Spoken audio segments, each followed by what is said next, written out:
问题，请使用工作人员进行您的配合。Good afternoon, ladies and gentlemen. Our performance is about to begin. Please be seated and do not change seats during the performance. Please be reminded that no food or drinks are allowed inside the auditorium. Smoking is also strictly prohibited. All mobile phones should be turned off or put on silent. Taking pictures and recording videos are not allowed during the performance. If you have any questions, feel free to ask the staff member around for help. Thank you for your cooperation. 接下来，请欣赏由阳明交大外文系113级毕业公演所带来的演出《The Glass Menagerie》。We hope you enjoy our graduation performance, The Glass Menagerie.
Yes, I have tricks in my pocket.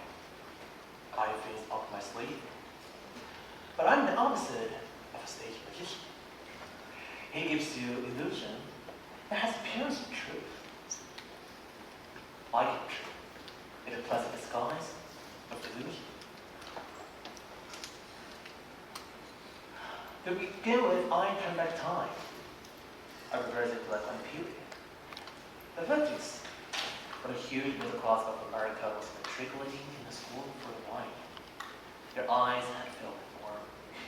They had filled their eyes, and so they were having their fingers pressed forcibly down the flower brow alphabet of a dissolving economy.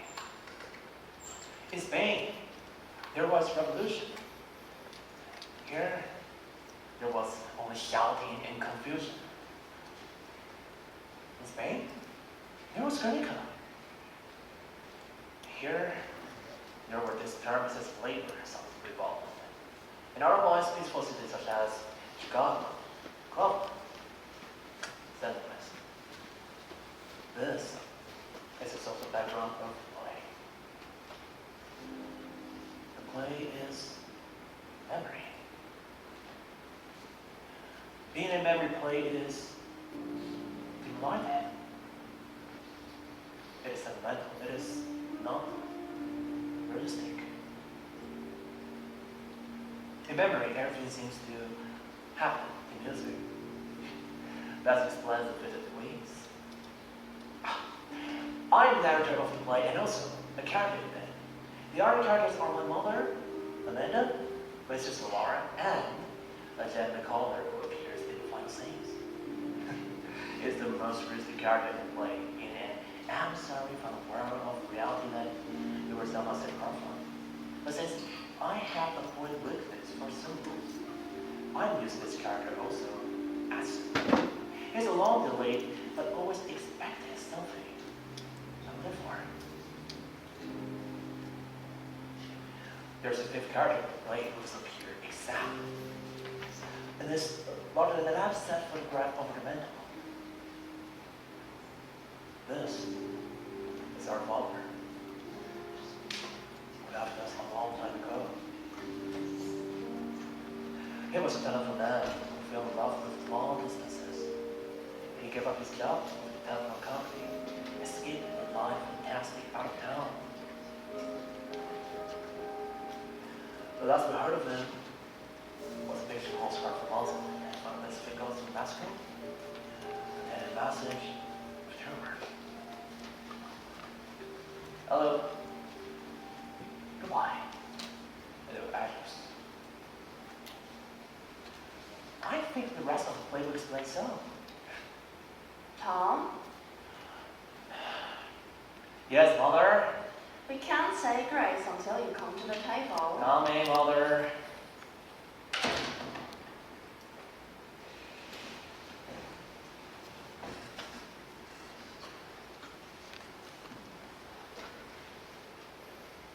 Bless us, O Lord, and these thy gifts, which we receive from thy bounty, from Christ our Lord. Amen.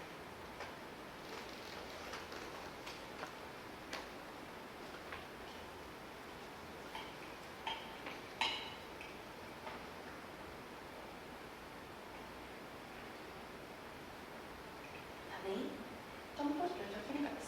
If you have to push with something, the thing to push with is a crust of bread.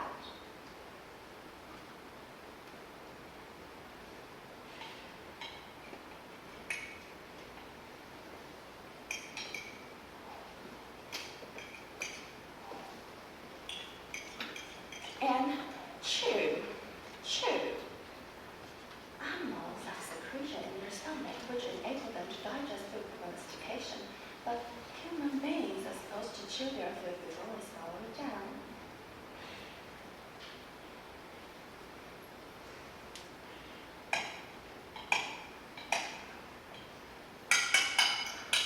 Eat food leisurely, son, and really enjoy it. A well-cooked meal has lots of delicate flavor that have to be held in the mouth for appreciation. So chew your food and give your flabby glands a chance to function. I haven't eaten one bite of this dinner because of your constant direction on how to eat it. It's you! Make me rush for meals with your hawk-like attention. Automatic! Sydney!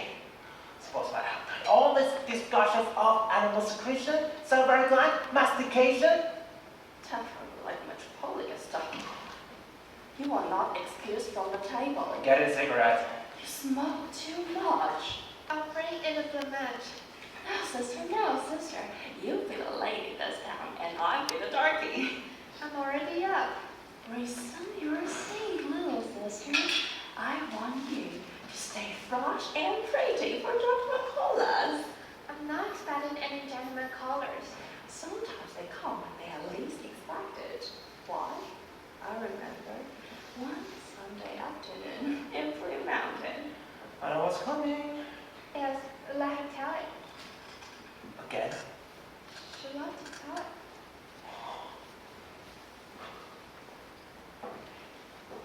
One Sunday afternoon in Blue Mountain, your mother received 17 gentlemen callers. Sometimes they weren't chance enough to accompany them all. We have to send the niggers over to bring in footage from the parish house. How did you entertain those gentlemen caller? I understood the art of conversation. I bet we could talk. Girls and girls, they knew how to talk, I can tell you. Yes? They knew how to entertain their gentlemen callers. It wasn't enough for a girl to be possessed with a pretty face or a graceful figure. Although I wasn't slighted in either respect, she also needed to have a nimble wit and a tongue to meet all occasions. What did you talk about? Things of importance going on in the world. Never anything coarse or common or vulgar. My callers were gentlemen all. Among my callers were some of the most prominent young planters of the Mississippi Delta. Planters and sons of planters. There was young Chad Flaffling, who later became the vice president of Delta Planters Bank. Hackley Stevenson, who was drowned in the Moon Lake and left his widow $150,000 in government's bound. There were the little brothers, Wesley and Badass. Badass was one of my bride's particular beaux. He got in a quarrel with the well-known boy that shot out on the floor of the Millie Casino. Badass was shot in the stomach. Died in the ambulance on his way to Memphis. His widow well provided for came into 8 or 10,000 acres. That's all. She married him on the rebound, never loved her, carried my picture on him the night he died. And there was that boy that every girl in the Delta had to sell her cat for. That beautiful, brilliant, young sexy boy from Bugatti. But he lived his wedding. He never married. Gracious, you took us for all of my own admirers and turned up your toe to the daisies. Isn't this the first imagine still survives? That sexy boy went north and made a fortune, came to be known as the Wolf of Wall Street. He has a Midas touch. Whatever he touched turns to gold. And I could have been Mrs. Duncan Dreyfus, mind you. But I picked your father. Mother, let me clear the table. No, dear. You go in front and study your typewriter chart or practice your shorthand a little. It's almost time for our gentleman caller to start arriving. Stay fresh and pretty. How many do you suppose we are going to entertain this afternoon? I don't believe I'm going to receive any, Mother. What? No one? Not one? You must be joking. Not one gentleman caller? It can't be true. There must be the flood. There must have been a tornado. It isn't a flood. It's not a tornado, Mother. I'm just not popular like you were in Blue Mountain.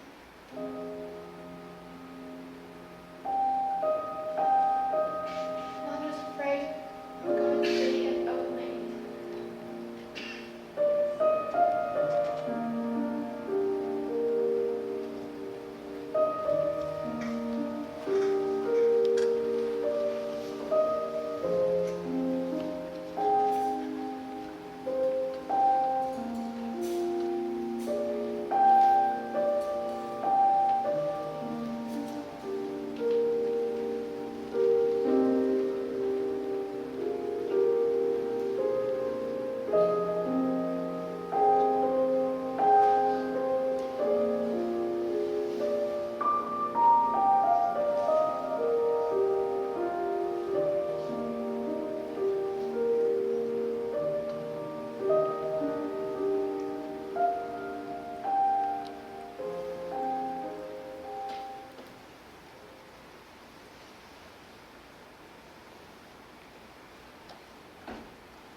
Mother, I was... Deception. Deception? How was the DR meeting? Did you go to the DR meeting, Mother? No. I have the strength to go to the DA. In fact, I did not have the courage. I want to find a hole in the ground and hide myself in it forever. Why did you do that? Where are you? Why? Why? How old are you, Laura? You know my age, Mother. I thought that you were an adult. Assistant. I was mistaken. Please don't stare at me, Mother. What are we going to do? What is going to become of us? What is the future? Has something happened? Mother, has something happened? I'll be all right in a minute. I'll just be well fed. My life. Mother, I wish like you could tell me what's happened. As you know, to my new office at the Day2 this afternoon. But I stopped off at the Robinson's Business College to speak to our teacher about you were having a cold and ask them what progress they thought you were making down there.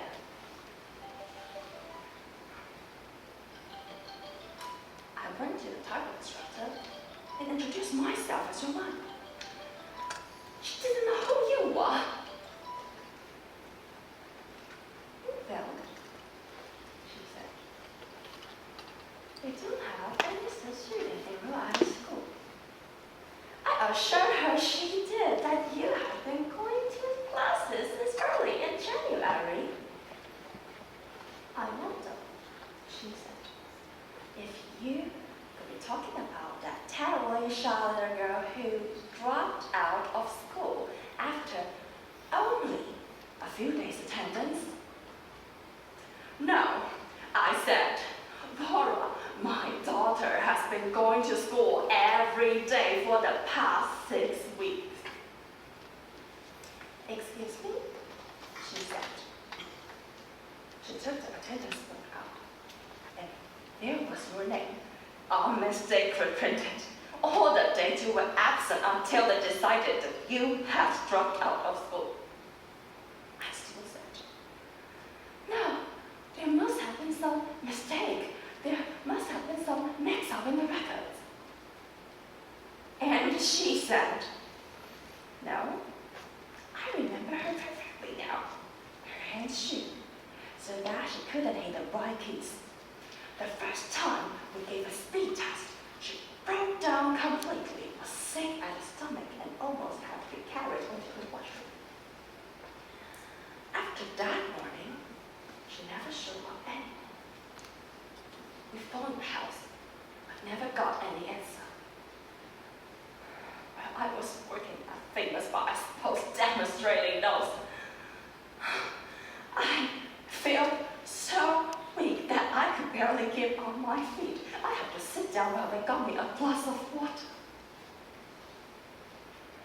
$15 tuition. All of our plans, my hope, and ambitions from me just come on the spot. Just come on the spot like that.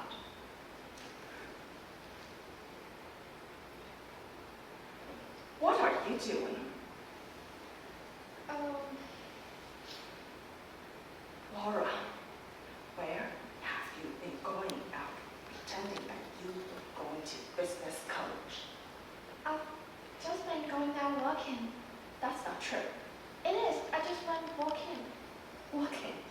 Walking in winter, deliberate courting pneumonia in La Light Coat. Where did you walk to, Laura? All sorts of places, mostly in the park. Even after you started catching that cold? It was the last of 2 Ava's mother.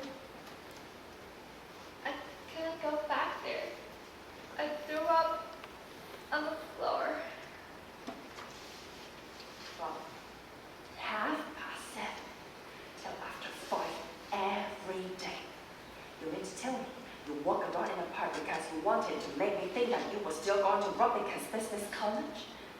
It wasn't as bad as it sounds. Sometimes I go inside places to get one up. Inside where? I went in the art museum and warehouses at the zoo. I visit the penguins every day. Sometimes I did without lunch and went to the movies. Lately, I've been spending most of my afternoon to the jewelers. That big glass house where they raise the tropical flowers. You did all this to deceive me? Just for deception? Why?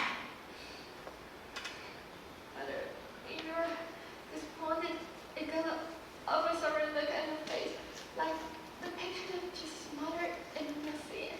Hush. I couldn't face it. So what are we going to do the rest of our lives? Stay home and watch the parades go by? Abuse ourselves with that glass menagerie, darling. Eternally play those worn-out phonograph records your father left as a painful reminder of him. We won't have a business cover here. We've given that up because it gave us nervous indigestion. their life and all our lives.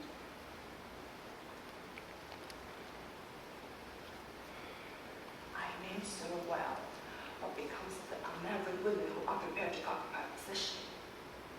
I've seen such pitiful cases in the South. Barely tolerated Spencer living upon the grudging patronage of assistant husband for his wife. Stuck with some little mousetrap of fruit.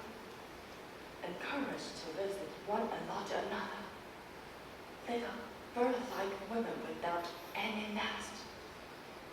Eating the crust of humility all their life. Is that the future worth mapping for ourselves? I swear, it's the only alternative I can think of. It is a very feasible alternative. Of course, some girls do marry. Haven't you ever liked some boy? Yes, I like him once. I came across his picture a while ago. He gave you his picture? Yeah, in the yearbook. Oh, that's so odd. His name was Jim. Here he is in the Palace of Penzance. The what? The operator singing class piano. He had a wonderful voice. We sat across the aisle from each other Mondays, Wednesdays, Fridays in the art. Here he is with a summer cup for debating. Is he screaming? He must have had a jolly disposition. He used to call me Blue Roses. Why did he call you such a name as that? When I had left Camp Blue Roses, he asked me what was the matter when I came back. I said I had blue roses. He thought that I was like blue roses. So that's why he always called me after laugh. Whenever he saw me, he hollered, "Hello, blue roses." I didn't care for the girl that he went out with. Emily was back. Emily was the baddest girl I saw. She never struck me, though as being sincere, it says in the present section they're engaged, like 6 years ago. They must be married by now. Girls that aren't cut for business career usually wind out married to some nice man. Since you're not for you, will do. But Mother, I'm crippled. Nonsense, Laura. I've told you, never to use that word. Why, you are not crippled. You just have a little defect, hardly noticeable even. When people have some slight disadvantage like that, they cultivate other things to make up for it. Develop charm and vivacity and charm. That's what all you have to do. One thing, your father had plenty of was charm.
After a fiasco at Mrs. College, the idea of getting a technical collar for Laura began to play a more and more important part in Mark's relations.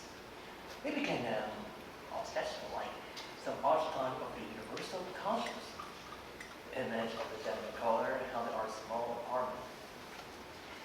And even at home, really past yourself illusion. There's image, there's spectrum, there's hope. Even when he wasn't mentioned, he presents Hanmacher's preoccupied look, and it manages to frighten the apologetic manner.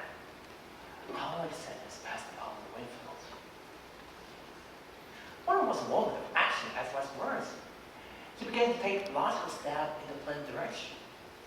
Later winter and April spring realized that extra money would be needed to brought it to her nest and Bloomberg. She conducted a vigorous campaign on telephone, bringing subscribers to one of those magazines for magazines called The Homemaker's Companion. A type of journal that features the serialized summations of ladies of ours who think in terms of delicate cup-like breasts, flame and waist, reach unifies, eyes like post-born album, through that soothe and comes with stress music, but as powerful as a stress-con sculpture.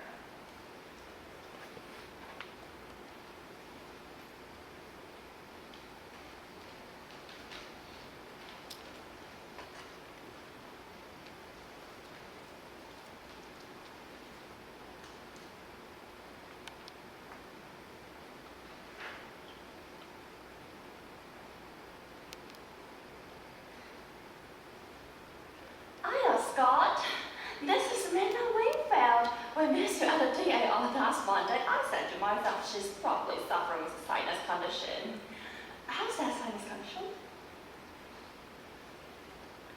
Iris, heaven have mercy, you are a Christian martyr. Yes, that's what you are, a Christian martyr.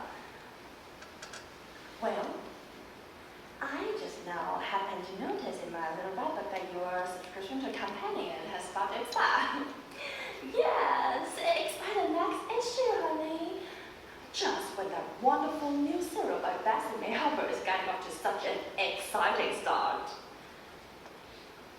Oh, honey, it's something that you can't miss. You remember how Gone with the Wind took everybody by storm? You simply couldn't go out if you hadn't read it. All everybody told was Scarlett O'Hara.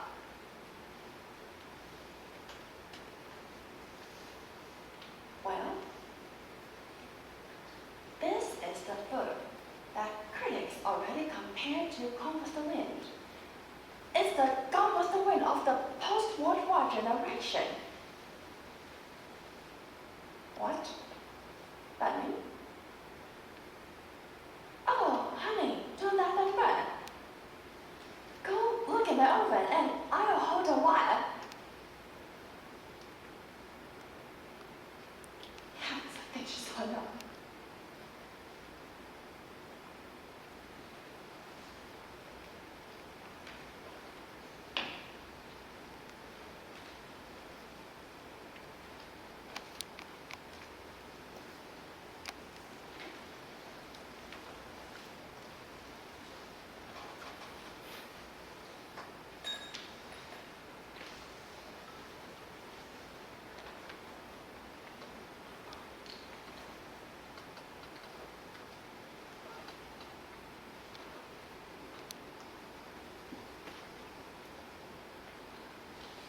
How dare you take my manuscript from me? You, do you know what you were doing? What in Christ's name am I No, don't supposed to use do? that expression, not analysis. Have you gone on your senses? I have. That's true. Driven out. What matter? You big idiot. I got no single thing in my life that I can call my own. Stop that shouting. Just they confiscated my book. They have took that horrible novel back to the library.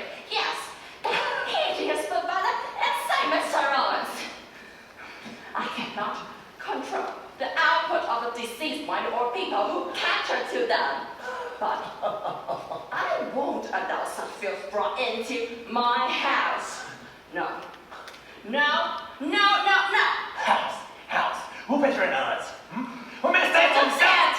No. I must say this. Let me tell you. I don't want to hear anymore. You will hear more. No, I won't hear more. I'm going out. Come right Out. back here. Out. Come Out. here. Come there. I'm not through talking to you. God. You listen and know where I see this from. I'm at the end of my patience. What do you figure out? Or am I supposed to have any patience to reach the end of Mother? I know, since I'm important to you. What I'm doing, what I want to do, having a little difference between them. You don't think that I think. You think two things that you are ashamed of. That's why you act like this. I don't believe that you go every night to the movies. Nobody goes to the movies night after night. Nobody in their right mind goes to the movies as often as you pretend to.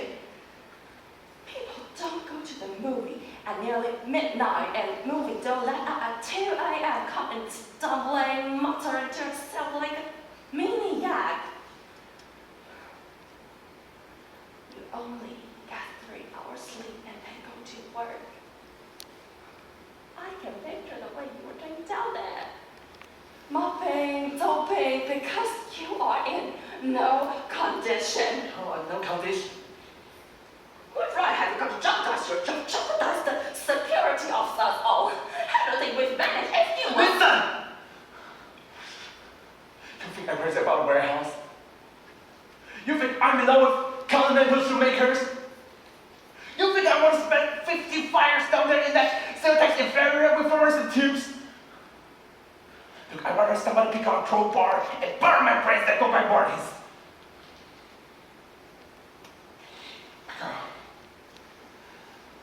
Every time you call me, you're that goddamn rise to shine. I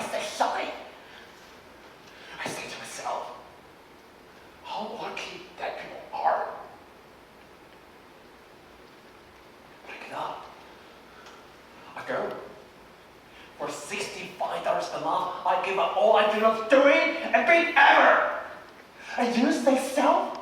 Self is all I ever think of. Why? Listen. If self is what I thought of Mother, I'll be where he is. Gone. As far as the system of transportation reaches. Where are you going? Granted me. I'm going to the movies. I don't believe that lie.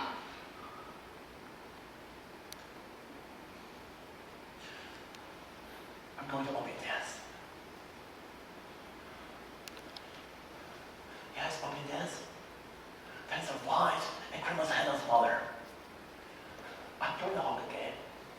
I'm the hired assassin. I carry the Tommy gun in a violent case. I run the street of cat house in the valley. I come Killer Winfield. I'm the double life. A simple, honest warehouse worker by day, by night, a dumb exalted on the word of Mother. I go to gambling casinos. I speak the with fortunes on the relay table. I wear the patch over one's eyes and a false mustache. Sometimes I put on green whiskers. On those occasions, they call me El Diablo. I can tell you many things to make you syphilis. My enemies put the dynamite in this place. They're going to blow us all scared hearts tonight. I'm glad we're having it, so are you. You're glad I'm on broomstick over Blue Mountain with your 17 gentleman colors. You ugly, bobbing old witch. My glass menagerie. I won't speak to you until you apologize.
come attraction.